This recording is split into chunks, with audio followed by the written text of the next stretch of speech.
I have believed over the last few years that the BBC have become more and more unimpartial. The last year, their rhetoric against UKIP has been beyond ridiculous. But even I didn't believe that they would go to the length that they did today on the daily politics. Watch this. Start election campaigning is suspended for today by all political parties in the wake of the Manchester terror attack. But the UKIP leader Paul Nuttall says he'll resume election campaigning tomorrow. We're not quite sure what the mainstream, the big parties are going to do. Our political correspondent Norman Smith joins us now from Downing Street. Norman, where are we now in the restart of the campaign? Is there any sign of it yet? Well, the only sign of it is UKIP going solo. In other words, they are going to start campaigning tomorrow with the launch of their manifesto. On the grounds, says their leader Paul Nuttall, that not to do so would be a victory for the terrorists, that democracy cannot be put on hold. He says it cannot be cowed by a terrorist act. There will have been 2 days of non-campaigning as a mark of respect, and that tomorrow would be an appropriate time to start. I have to say, I think they will be doing so on their own. I detect no inclination from any of the other main parties to join them. The language from government is that they are talking about several more days before campaigning resumes. I presume that means probably stretching into the weekend. Who knows, you could even go beyond that, maybe even beyond the bank holiday Monday. I think the SNP are also beginning to calculate that their manifesto may have to wait for next week. In terms of Labour, they clearly would like to get on with it because I think they feel that they were building up a degree of momentum, and that if there is any politics around this, it probably plays more to the advantage of the government. But that said, I don't think they will break ranks and suddenly start campaigning. So my expectation is UKIP will have their launch tomorrow. I think it will be hugely controversial, and I suspect most of the questions will not be about their manifesto, but about whether it is appropriate to restart the campaign when you've still got young people, children in hospital with very, very serious injuries. And of course, we've got a live counter-terrorism operation going on, and who knows, maybe a continuing terrorist threat. Well, it sounds, Norman, from what you're saying, and I know we don't know for sure, but it sounds like the campaign proper may not begin again perhaps until Tuesday, which would mean in the middle of a general election, a whole week of campaigning was lost because of what happened in Manchester.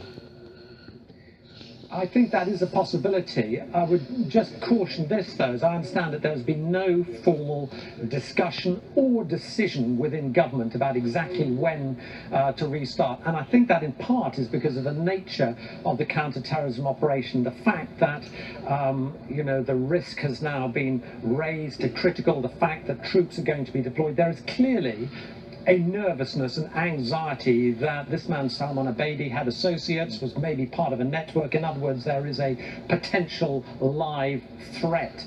And I think any Prime Minister would be very wary about returning to an election campaign in that context. I do think there is also a respect factor and how the public would react to politicians, shouting the odds at each other, if people are really, in danger of losing their lives still, and if they've still got children in hospital. So I think they will err to play this long. And indeed, Norman, thank you for that. And of course, that is a problem. Those who lost their lives, the names are still coming out. Some heartbreaking pictures of youngsters just starting out in life. I can see the difficulty for the politicians. So you have Norman Cook, who is openly anti-UKIP. He's accidentally referred to Nigel Farage in the past as being a CUNT. He invokes the attack in Manchester to score cheap points off of UKIP. It's been over 48 hours since the terrorist attack in Manchester, and the political process has to start again. Either you take what has happened, you respect it, and you continue to defy terrorists, or you give in and you allow terrorists to win. There are children who are undoubtedly seriously ill in hospital, and they will be for much longer than the next 4 weeks until the general election. That's nothing. There's nothing that can be done about that. There's an argument to be had as to whether the general election should be put off to a later date, even if it does cost money in reissuing ballot papers. But to take what's happened in Manchester and start trying to score points, invoking poorly children, is something that I didn't even expect the BBC to stoop to. It is callous, it is cheap, it is nasty, and it's tacky. Norman Smith, you should be absolutely ashamed of yourself.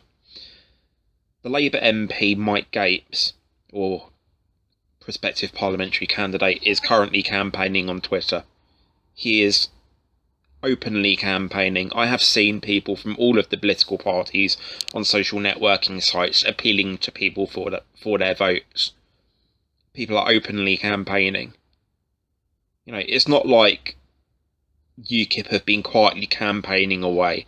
They are announcing that they're going to start campaigning again tomorrow, on Thursday, the 25th of May.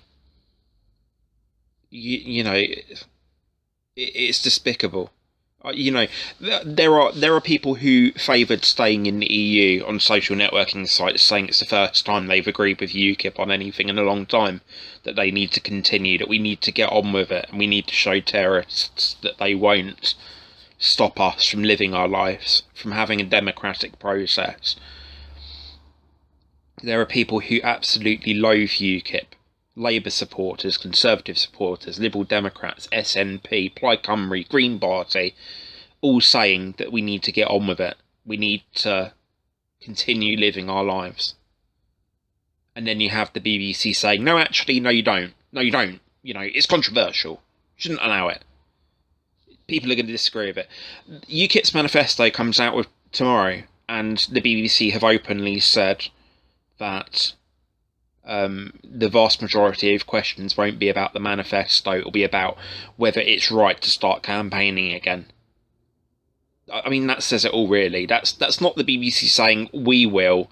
It's the BBC saying, "Hey, media, hello everybody. Let's disrupt UKIP's campaign launch. Let's make it as difficult as we can for them. Let's portray them as being really heartless and nasty." If I was UKIP, I would be putting in a formal complaint to the BBC and Ofcom. Despicable. Absolutely despicable. And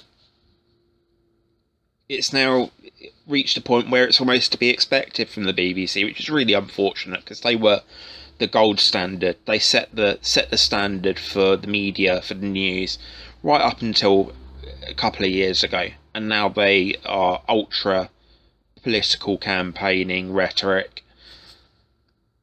But what can you do?